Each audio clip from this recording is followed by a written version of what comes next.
ভালোবাসার সকল রকমের ভিডিও পেতে আমাদের চ্যানেলটি সাবস্ক্রাইব করুন। সবার আগে ভিডিও পেতে বেল বাটনে ক্লিক করুন। আসবো ফিরে আবারও পর্ব 23 সুরভি আক্তার। 12টা রাত্রি তখন 12টা পেরিয়ে 40 মিনিট। কবির ম্যানশনে আজ পুরোপুরি শান্ত গুমট। অবশ্য রাত 10:30 হতে না হতেই এমনটাই নিস্তব্ধ হয়ে যায় পুরো বাড়ি। জেগে বসে থাকে না কেউ। এখন তো প্রায় 1টা বাজতে চললো। সেই তুলনায় অনেক রাত। রোজও বাড়িতে ডিনার করে না কোনো কালে।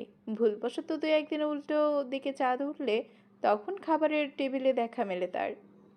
আজ সে বাড়িতে ফিরেছে 12টা 20 নাগাদ। শাওয়ার নিয়েছে হালকা পাতলা। খিদে পেয়েছে, বাইরে খাওয়া হয়নি আজ। রৌদ্র শাওয়ার নিয়েই উদাম শরীরে ঘর ছাড়ল। নিচে নামলো প্রথমে। প্রচণ্ড খিদে পেয়েছে। খিদে পেলে এই রাতে ভারী খাবার গলা দিয়ে নামবে না। মদ গিলেছে, অর্ধেক পেট অ্যালকোহলে টইটুম্বুর। কফি বানাতে পারে সে। গত বছরগুলোতে বাইরে থাকতে থাকতেই টুকটাক রান্না করতে শিখে ফেলেছে। এই খবর রুবিনা কবিরের কানে পৌঁছলে আকাশ থেকে পড়বেন তিনি। তার যেই ছেলে 1 গ্লাস পানি নিজ হাতে গড়িয়ে খায়নি কভু, তার সেই ছেলে রান্না শিখেছে। অবশ্য সার্ভেন্ট ছিল সেই দেশে। রোজও চুলায় কফি বসায়। ফ্রিজ কেটে একটা আপেল খুঁজে নেয়, সেটাতে 2 কামড় বসিয়ে ছুঁড়ে ফেলে ডাস্টবিনে। কফি মগে ঢেলে চুমুক বসাতে বসাতে উপরে উঠে আসে।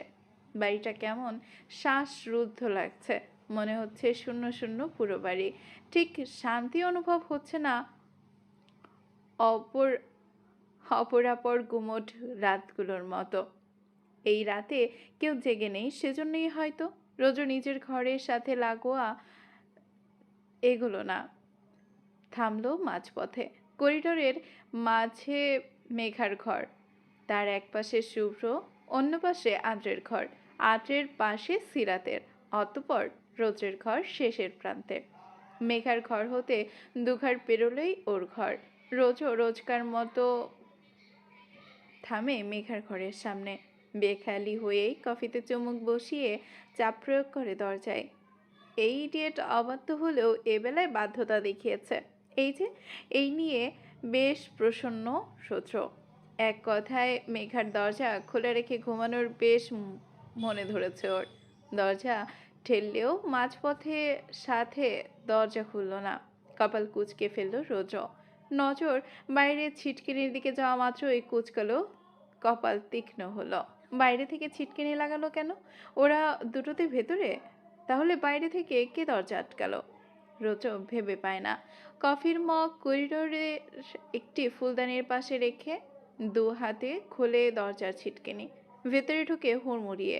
ঘর খুটখুটে অন্ধকার। অন্যদিন ড্রিম লাইট জ্বলে, আজ ভিন্ন।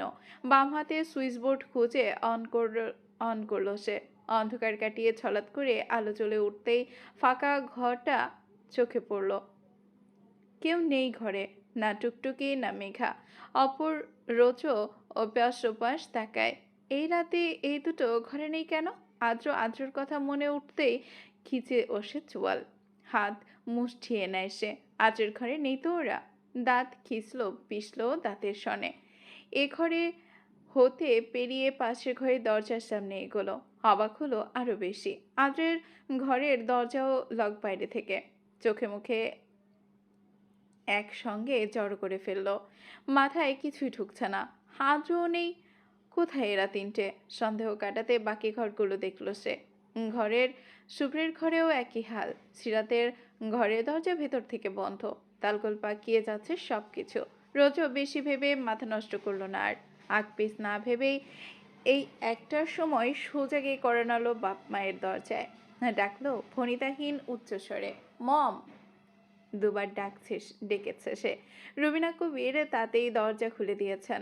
ঘুম ভাঙায় বেশ নিভু নিভু চোখে ছেলেকে দেখে থমকালেন। বললেন, রোজু, কি হয়েছে বাবা? কখন এসেছিস? কিছু দরকার আছে? বাড়ির সবাই কোথায় মম? সবাই মানে বাড়িতে কেউ নেই কেন? শুভ্র ভাইয়া, মেহের, টুকটুকি কোথায় ওরা সব? ওরা তো সিরাজগঞ্জে গেছে বিকেলে, শুভ্রের নানুর গ্রামে। আজও গেছে? কেন? তুই হঠাৎ খোঁজ নিচ্ছিস যে? রৌদ্রের ভাবমূর্তি চড়াও হয়েছে, মস্তিষ্ক বিপাকে পড়ে ঝিমঝিম করে উঠল ওর। গ্রামে গেছে ওরা সবাই, মেঘাও। তাই কেউ নেই ঘরে। ইভারা গেছে আর সাথে আদ্র আছে। সবটা মানলেও এটা সহ্য করতে পারল না বেপরোয়া ছেলেটা। দৃষ্টি নামিয়ে ক্রুদ্ধতা লুকানো মায়ের থেকে। ছেলের উদ্বিগ্নতা না দেখে রুবিনা কবির আবার বললেন, কি হলো? ওরা গ্রামে গেছে, তুই এত রাতে ওদের খোঁজ নিচ্ছিস কেন? রাতের বেলা ভাই বোনদের খোঁজ না নিয়ে ঘুমাও গিয়ে। ঘুম প্রয়োজনের সময়, ভাই বোনদের নয়। তোফায়েল কবিরের কড়া কণ্ঠ।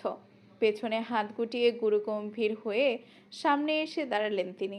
রৌদ্রের চোখ তুলে তাকায়। বাপকে দেখে এক ঝলক। মাথা এখন বিদ্বেষের অনলে বিষাক্ত, ফুঁসছে ভেতর থেকে। আর এক মুহূর্ত ও দাঁড়ালো না সে। গজগজ করে ঘরের সামনে থেকে সরে আসলো দ্রুত। তোফায়েল কবির চক্ষু আড়াল না হওয়া অবধি ছেলেকে পরখ করলেন। হাঁপ ছেড়ে বললেন, তোমার ছেলের বুক ফাটবে, তবুও মুখ ফুটবে না। না ফুটুক, বুকও না ফাটুক আর। তাই এই আয়োজন। রুবিনা কবির বুঝলেন না এত সময়ের মারপ্যাচের কথার অর্থ। বললেন, কি সব বলছেন? কি সব বলছেন? আর বলছেন শুধু আমার ছেলে, আমার বলছেন, আর শুধু বারবার বলছেন তোমার ছেলে, তোমার ছেলে। করবেন না। সে শুধু আমার একার ছেলে নয়। নব্যভরের সূচনা। গ্রামের সকালটা অন্যরকম, শহরের তুলনায় একেবারে আলাদা। সেখানে শহরের সকাল শুরু হয় গাড়ি বাড়ি যান্ত্রিক ব্যস্ততা নিয়ে, সেখানে গ্রামের সকাল শুরু হয় প্রাকৃতিক কোলাহলে। গ্রামে ভোর ভোর ঘুম ভেঙে উঠে সবাই। শুভ্রের নানু বাড়ির গ্রামের ঠিক মাঝামাঝি। ওর নানু ছিলেন এই গ্রামের চেয়ারম্যান। সেই থেকেই এ বাড়িটার চেয়ারম্যানের বাড়ি নামে পরিচিত। নানু বাড়ির অনেক কাল আগেই গত হয়েছেন। নানু নানি অনেক কাল আগে গত হয়েছেন। একটাই মামা ওর, একতলা ছাদ বিশিষ্ট একটা নীড়। ছোট পরিবার তাদের। বাড়িতে মোটে 4 জন সদস্য।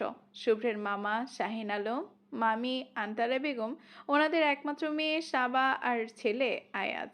এই নিয়ে তাদের সুখী পরিবার। সাবার পরীক্ষা শুরু হয়েছে আজ থেকেই। সেই ভোর 6টার আগে ঘুম থেকে উঠে মেয়েটা পড়তে বসেছে। তখন থেকে লাগাতার পড়ছে। পরীক্ষা শুরু 9টার দিকে। রাতে সাফা, মেঘা আর সাবা একসাথে এক বিছানায় ঘুমিয়েছিল। সাবাকে বিড়বিড় করে পড়তে শুনে মেঘার ঘুমটা ছুটে যায় হঠাৎ। তার উপর পাখির কলতানির কানে ধরেছে ভীষণ। ঘরের পেছনেই বাগান। পাকপাখালির বেহিসেবি। তারাও প্রভাতকে গ্রহণ করেছে সাদরে। সব মিলিয়ে ঘুম ছুটে গেছে মেঘার। ঘুম শরীর উড়িয়ে মুড়িয়ে উঠে বসে সে। নতুন জায়গা হওয়াতে রাতে ঘুমটা আরাম হয়নি কাল। তার উপর এক বিছানায় 3 জন। শুভ্র আর মেহেরকে একটা ঘর দেওয়া হয়েছে, আদ্রকে দেওয়া হয়েছে আয়াজের ঘরে, আর বাকি ওরা 3টে একসাথে শুয়েছে। বিছানা ছাড়ে মেঘা। টেবিলের কাছাকাছি যেতেই সাবা পাশ ফিরে যায়। পড়া দেখে মুচকি এসে বলে, গুড মর্নিং আপু। Good morning. আজ তোমার কি পরীক্ষা আছে? প্রথম দিন তো, বাংলা। কিন্তু তুমি এত তাড়াতাড়ি উঠেছো কেন? সবে তো 6:30 বাজে। পড়ছি বলে ডিস্টার্ব হলো? আচ্ছা তুমি ঘুমাও, আমি বসার ঘরে যাচ্ছি। আরে না, তোমাকে যেতে হবে না। আমার ঘুম ভেঙে গেছে, আর ঘুম হবে না। তুমি পড়ো, আমি বাইরে যাচ্ছি। আম্মু আছে বাইরে, তবুও যদি কিছু প্রয়োজন পড়ে আমাকে বলবে কিন্তু। আসলে এই ঘরে তো অ্যাটাচড ওয়াশরুম নেই। শুভ্র ভাইয়ার ঘরটায় আছে, বাইরে আলাদা ওয়াশরুম আছে, দেখেছই তো কালকে। ওখানে গিয়ে ফ্রেশ হয়ে নাও। মেঘা মুচকি হাসলো ওর কথায়। সাবা মেয়েটা বড্ড মিষ্টি, বেশ ভালো লাগে ওর কাছে। ঘর থেকে বেরিয়ে আসলো সে। আন্তারা বেগম এই ভোরবেলাতেই সকালের রান্নার আয়োজন শুরু করে দিয়েছেন। তিনি ব্যতীত এখনো অবধি কেউ ওঠেনি ঘুম থেকে। মেঘা কিচেনের টুকটাক আওয়াজ শুনতে পেয়েই হাই তুলে চোখ ডলে সেদিকে এগুলো। আন্তারা বেগম পরোটা বলছেন নাস্তার জন্য। সবজি বসিয়েছেন চুলায়। মেঘা এগিয়ে এসে মৃদুস্বরে বলল তাকে দেখে, একা একা সব করছেন মামি? আমি সাহায্য করি একটু। আন্তারা বেগম মুহূর্তেই চোটপাট করে বাধা দিলেন। আরে মেঘা, তুমি উঠে পড়েছো এত সকালে? আর কি সাহায্য করবে তুমি? কিচ্ছু করতে হবে না তোমায়। আজ অবধি শ্বশুর ঘরে কুটুটি নাড়ুনি, কেউ কিচ্ছু করতে দেয়নি তোমায়। এখন দুদিনের জন্য তোমার বাড়িতে ঘুরতে এসেছো, আমার বাড়িতে ঘুরতে এসেছো, আর আমি তোমাকে দিয়ে কাজ করাবো? পাগল মেয়ে। হাসির মাত্রা কমে আসে ঠোঁট থেকে। হেবেলায় জোরপূর্বক কৃত্রিম হাসি ফুটায় মেয়েটা। বলে, আমি সব পারি মামি, আপনাকে হাতে হাতে একটু সাহায্য করতে পারবো। বলুন কি করতে হবে? কিচ্ছু করতে হবে না তোমায়। তুমি গিয়ে হাত মুখ ধুয়ে নাও, আমি সবটা করে নিতে পারবো। হয়ে এসেছে সবটা, পরোটা ভাজা বাকি শুধু। সবাই উঠে গেলে ব্রেকফাস্ট করবে, তুমি বরং আগে ফ্রেশ হয়ে নাও। মেঘা কথা বলল না। ফ্রেশ হতে হতে 7টা বেজে গেছে। ততক্ষণে মেহের আর শুভ্র উঠে পড়েছে। মেহের ঘর ছেড়ে বেরিয়েছে বাইরে, ওকেও কোনো কিছুতে হাত লাগাতে দেননি আন্তারা বেগম। শুভ্র এখনো ঘরে। কবির পরিবারের নিয়ম মোতাবেক ব্রেকফাস্টের সময় হয়নি এখনো। এই সকালে খাবার তৈরি হলেও অভ্যাসবশত গলা দিয়ে নামবে না সময়ের আগে। কফি বানালেন আন্তারা বেগম। হয়ে এলে 2 কাপ কফি ঢাললেন। 1 কাপ মেহেরের হাতে দিয়ে ওকে ঘরে পাঠালেন শুভ্রের কাছে। মেঘা বাসার ঘরে বসে আছে একা একা নিজ মনে। আন্তারা বেগম কিচেন থেকে বেরিয়ে এসে অন্য একটা কাপ মেঘার দিকে বাড়িয়ে দিয়ে বললেন, মেঘা, তুমি বরং কফিটা রোজর ঘরে গিয়ে দিয়ে এসো, আগে দেখো উঠেছে কিনা। ধক করে ওঠে মেঘার হৃদয়। রোজু নামটা কোণাঘরে প্রবেশ মাত্রই একাবিংশীর শরীরে শিহরণ বয়। নড়ে চড়ে বসে সে। আন্তরা বেগম গুলিয়ে ফেলছেন হয়তো, হাজের কথা বলছেন নিশ্চয়ই, নতুবা রৌদ্র আসবে কোথা থেকে? আদ্রকে নিয়ে আসতে বলেছেন হয়তো। আদ্র তো এখনো ওঠেনি ঘুম থেকে, বেডটি দিতে হবে। মেঘা আন্দাজকে ধরে রেখে নিজেকে স্বাভাবিক করে মগটা হাতে নিয়ে বলতে নিল, মামি, ঘরে আদ্র। কথা শেষ করার আগে আন্তারা বেগম 2 লাইন বেশি বুঝে নিলেন। আঙুল ইশারা করে বাম কর্নার একটা ঘরে ইশারা করে বললেন তাকাতে দিয়ে, ওই যে ওই ঘরে শুয়েছে রোজো। ছেলেটা জার্নি করেছে, নিশ্চয়ই খুব ক্লান্ত। তুমি আগে ওকে দিয়ে এসো, ঘুমোচ্ছে এখনো। না উঠলে ডেকো না বেশি, ঘুমোতে দিও। আর থামলেন না ভদ্রমহিলা। মেঘাকে রেখেই ঢুকলেন কিচেনে। মেঘা ভ্যাট করে তাকিয়ে রয় হাম্বকের বনে। রোজো আর আদ্রের নাম তফাৎ জানেন না এই মহিলা, নাকি গুলিয়ে ফেলেছেন? যমজোড়া, চেহারা আর চরিত্রের ভিন্নতা থাকলেও নামের উচ্চারণ তো একই থাকে। হয়তো আলগোছে তালগোল পাকিয়ে ফেলেছে। মেঘা ঘাটল না বেশি। দুদিকে মাথা ঝাঁকিয়ে মুখ গোল করে শ্বাস ফেলল। ইশারা করে দেখালো ঘরটার দিকে এগোলো। আদ্র কাল এ ঘরে শুয়েছে জানা নেই তো। দরজা খোলা ঘরের, হালকা চাপানো। মেঘা 2বার টোকা মারে দরজায়। অতঃপর ঘরে ঢুকে সারা শব্দ না পেয়ে বিছানায় বেঢাল হয়ে পড়ে আছে দুর্দম তরুণ। অবু হয়ে ঘুমোচ্ছে। কোমর অবধি সাদা কমফোর্টার টেনে রাখা, পেটানো শরীর উন্মুক্ত। দুহাত মাথার দুপাশে বালিশ জড়িয়ে রেখেছে। সুঠাম বাহু পেশি দৃশ্যমান। বলিষ্ঠ বাহু ভেদে মাংসপেশি ঠিকরে বেরোনোর দশা। উবু হয়ে মুখ ফিরিয়ে শুয়ে থাকায় মুখশ্রী বোঝার জো নেই। মেঘা ঘরের ভেতরে পা রাখেই বাড়িয়েই থমকেছে আকস্মিক। আদ্রকে সে বরাবরই ভাইয়া হিসেবেই দেখে এসেছে, আজ আকস্মিক কেমন অদ্ভুত লাগলো। দ্রুত নিজের চোখ সামলে নিল সে। নিজেকে ধিক্কার জানিয়ে জিভে কামড় বসালো। হেগিয়ে গিয়ে কফির মগ রাখলো বেড সাইড টেবিলের ওপর। ডাকলো, ভাইয়া, কফি এনেছি, উঠবে না? 7টা পেরিয়ে গেছে, উঠো এবার। শুয়ে থাকা লোকটা নীরব, নড়ল না এক বিন্দু। মেঘা আবার ডাকে, ভাইয়া ওঠো, ঠান্ডা হয়ে যাচ্ছে কফি। সেই জন অনর। আন্তারা বেগম জোরপূর্বক ডাকতে নিষেধ করেছেন। মেঘা তাই মানল। এমনিতেও এত সকালে উঠে বা কি করবে, ও নিজেও তো বোর হচ্ছে এ সকালে একা একা। মেঘা আর ডাকলো না বেশি, সরে আসতে আসতে বলল, আচ্ছা উঠতে হবে না, ঘুমাও। মেয়েটা সবে 1 কদম বাড়িয়েছে। দ্বিতীয় কদম বাড়ানোর আগে বাম হাতের কবজিটা খড়খড়ে একটা হাতের বাঁধন অনুভব করলো। টান পড়ল হাতে। পুরুষালী স্পর্শে আচমকাই ঝাঁকুনি দিয়ে ওঠে একবিংশীর অনুষ্ঠতনু। ঝট করে পিছু ফিরে যায় মেঘা। কম্পিত গলায় বুলি ফোটানোর আগেই ঘুমন্ত যুবকের নড়চড় ঠাউরে আসে। মাথাটা একটু তুলে ডান দিক থেকে বাম দিকে মুখ ফেরায় যুবক। অমনি বিশাল এক ঝটকা খায় মেঘা। সামনের জন অনাকাঙ্ক্ষিত, অপ্রত্যাশিত, চেনা তবে বড্ড অচেনা। মেঘার শরীরে এক মুহূর্তেই বিদ্যুৎ বয়ে যায়। হাজর জায়গায় সে বেপরোয়া অবদ্ধ লোকটাকে দেখে জমে যায় মেয়েটা। থমকায় শ্বাস। মুখবনে চেহারায় অবিশ্বাস্য নয়নে। কিছু মুহূর্ত পর রোজ ঘুমে কাতর অক্ষি যুগল পিটপিট করে তাকানো মেঘা মাত্রই মেঘা এক পলক মাত্রই মেঘা পলক ফেলে। সকাল সকাল চোখ মেলেই মুখ সম্মুখে আপন রমণীর নির্ভেজাল গাঠনিক সৌন্দর্য চোখে নজরে পড়তেই অষ্টপিসে ফিচে খাসল রৌদ্র। চোখে নেভায় অবসান্নতায়। সেকেন্ড দুয়েক বাদ পাপড়ি মেলে ঘুমের ঘোরে হাসকি টোনে বলে, গুড মর্নিং সানি। লোকটার কণ্ঠে পুরোপুরি সদ্বিদ ফিরে পায় মেঘা। ঘনপল্লব মেলে অবিশ্বাস্য দূর করে, এটা ভ্রম নয়, কিন্তু বাস্তব হলো কি করে? এখন কখন আসলো এই লোক? আজের জায়গায় ইনি কেন? এজন্যই তাহলে আন্তরা বেগম রোদ্রের নাম নিয়েছিলেন। তার মানে দালকল তিনি পাকাননি, পাকিয়েছে মেঘা নিজেই। ঝক্কিলে মেয়েটা অধর ভিজিয়ে হাত মুছড়ে মিনমিন করে, আপনি এখানে? তোর কাছে। কিন্তু আপনি এখানে কি করে? কখন? মাথায় একটু হাত বুলিয়ে দিবি? আরাম পাচ্ছি না, ঘুম হয়নি সারা রাত। চোখে ঘুম থাকলেও কিছুতেই ঘুমোতে পারছি না। তোর স্পর্শে ঘুমাবো এখন একটু। অল্প করে হলেও সযত্নে হাত বুলিয়ে দে একটু চুলের ভাঁজে। মেঘার প্রশ্নের বিপরীতে রৌদ্রের ক্লান্ত শীতল চাহনা। কমল সুরে তাহার প্রথম আবদার। মেঘা কেমন কেঁপে ওঠে বারংবার। সবটা গুলিয়ে যাচ্ছে আবার। লোকটা চোখ বুঝে নিয়েছে, ঘুমে তলিয়ে যেতে চাইছে বোধহয়। চোখ খুলে রাখতে পারছে না, তবে মেঘার হাতটা ঠিক শক্ত করে ধরে রেখেছে। মেঘা টানা কয়েক মুহূর্ত চেয়ে থেকে শুষ্ক নেত্রে।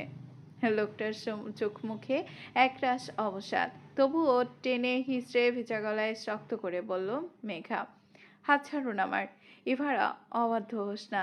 এই মুহূর্তে শক্তি নেই তোর ওপর জোর খাটিয়ে তোকে বাধ্য করার। যা বলছি তাই কর। নিজের অবাধ্য হয়ে আমাকে বাধ্য করতে চাইছেন কোন লজ্জায়? রোদ্রের হাসি শোনা যায়।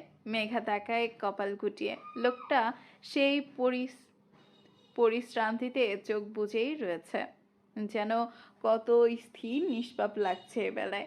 অবাধ্য ছেলের অবাধ্য বউ, ব্যাপারটা কিন্তু মন্দ নয়। একটুখানি বলেই মেঘাকে বিস্মিত করে দিয়ে ওর হাত ছাড়ল রৌদ্র। ফের আগের মতো মাথা ডানকাত করে মুখ ফিরিয়ে দীর্ঘশ্বাসে উচ্চারণ করলো মৃদুমন্দ স্বরে, যা। ক্লান্তিতে সুখানুভূতি দিতে না পারলে উপস্থিতিতে উজাটনের সৃষ্টি করবি না এই অবাধ্য হৃদয়ে। বড্ড চালাচ্ছিস একেই। ডিস্টার্ব করবি না আর, এখন ঘুমাবো আমি।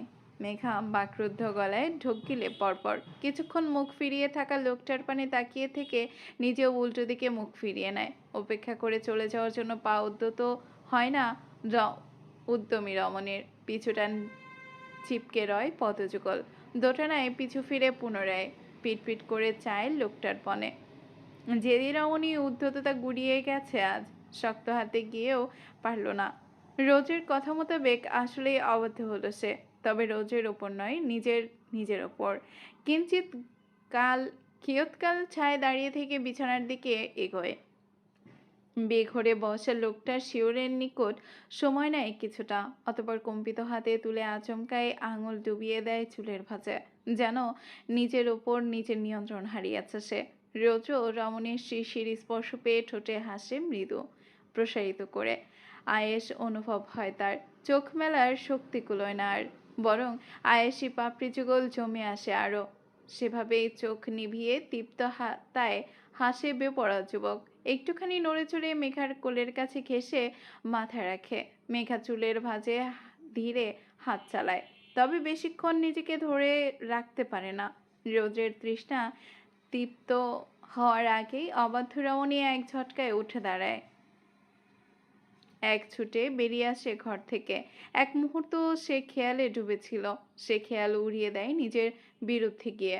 শূন্যে অচল মস্তিষ্ক ওর চলে যাওয়া ঠাউর হওয়া মাত্রই মিলিয়ে যায় রৌদ্রের তৃপ্ততা। বিড়বিড় করে উচ্চারণ করে, হিডিয়েট।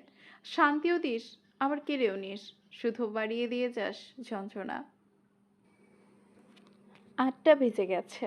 শাহিন আলমের সাথে তড়িঘড়ি করে কলেজের উদ্দেশ্যে বেরিয়ে গেল সাবা।